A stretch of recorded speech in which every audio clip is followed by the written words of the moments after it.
আসসালামু আলাইকুম ওরহমতুল্লাহি ওবরকাতুহ।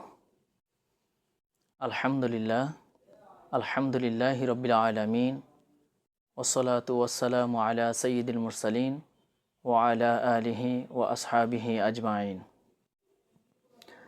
বুখারী শরীফের একটি হাদিসে থেকে জানা যায়, রাসূলুল্লাহ সাল্লাল্লাহু আলাইহি ওয়াসাল্লাম বলেছেন, মানুষের নিকট এমন এক সময় বা যুগ আসবে যখন মানুষ উপার্জনের ক্ষেত্রে হালাল এবং হারামের বিবেচনা করবে না।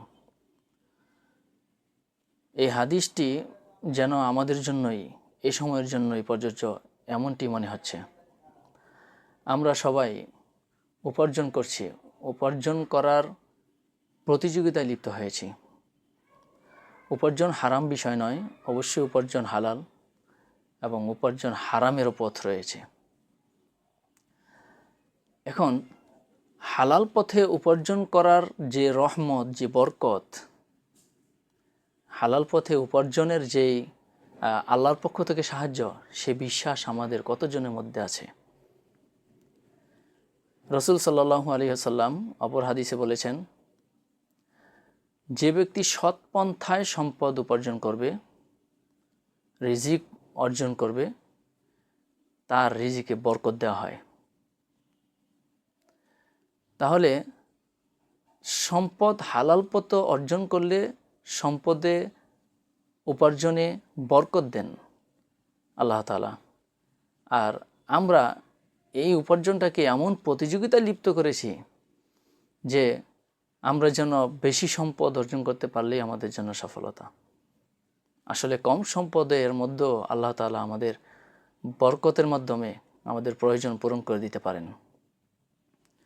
হ্যাঁ, সমাজে কিছু মানুষ বাহবা দিবে, বলবে অমুকের ছেলে এত অবস্থা ভালো হয়েছে, তার এত টাকার মালিক হয়েছে, বাড়ি হয়েছে, গাড়ি হয়েছে, সমাজে সুখ্যাতি, সম্মান, পদমর্যাদা অনেক কিছু বৃদ্ধি পাবে। এগুলোর মোহে পড়েই অনেকে আমরা অর্থ উপার্জনের মোহে পড়ে যাই, যেটা কখনোই উচিত নয়। আমরা আমাদের জীবনের যত সম্পত্তি উপার্জন করি না কেন, সেই উপার্জনগুলি যদি হালাল না হয়, তাহলে এগুলো আমার জন্য বুমেরাং হয়ে দাঁড়াবে মৃত্যুর পর, এমনকি দুনিয়াও হতে পারে। তাই প্রত্যেকটি মানুষের উচিত, আমরা যেখান থেকে যেভাবেই আমরা অর্জন করি না কেন, উপার্জন করি না কেন, সেটা যেন আমাদের হালাল পথে হয়। কেননা একটি ভয়ঙ্কর হাদিস রয়েছে, রাসূল সাল্লাল্লাহু আলাইহি সাল্লাম বলেছেন, হারাম উপার্জিত সম্পদ দ্বারা মানুষের গঠিত, হারাম দ্বারা গঠিত মানুষের শরীর, যেই শরীরের রক্ত মাংস তৈরি হয়েছে হারাম দ্বারা, সেই শরীরের ইবাদত আল্লাহর কাছে কবুল হবে না। একবার ভেবে কি দেখেছি আমরা? এত কষ্ট করে ইবাদত করি, নামাজ পড়ি, রোজা রাখি, কিংবা অন্যান্য ইবাদত বন্দেগী করি, এই দুনিয়ায় শয়তানের সাথে মোকাবেলা করে ইবাদত করা কতটা কঠিন। আর সেই ইবাদতগুলি যদি বাতিল হয়ে যায় আমার উপার্জন হারাম হওয়ার কারণে, ব্যাপারটা খুবই ভয়ঙ্কর এবং খুবই হতাশাব্যঞ্জক। একজন মুমিনের জন্য এটা কখনোই কাম্য হতে পারে না।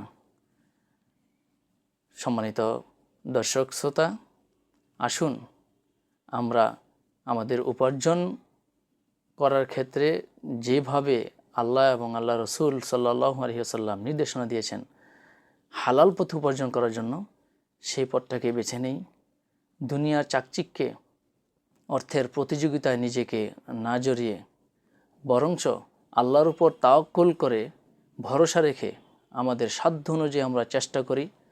তারপর সর্বোচ্চ চেষ্টা এবং আল্লাহ তাআলা সাহায্যের পর যতটুকু আমার ভাগ্যে, আমার নসিবে জুটবে, সেটার উপর সন্তুষ্ট থাকি। তবেই আমরা দুনিয়াও মানসিক তৃপ্তি পাব এবং পরকালেও আল্লাহ তাআলার দরবারে আমাদের হিসাব সহজ হবে বলে আশা রাখি। আল্লাহ তাআলা আমাদেরকে এই হাদিস থেকে শিক্ষা গ্রহণ করার তৌফিক দান করুন। আমিন। আসসালামু আলাইকুম ওয়া রাহমাতুল্লাহি ওয়া বারাকাতুহু।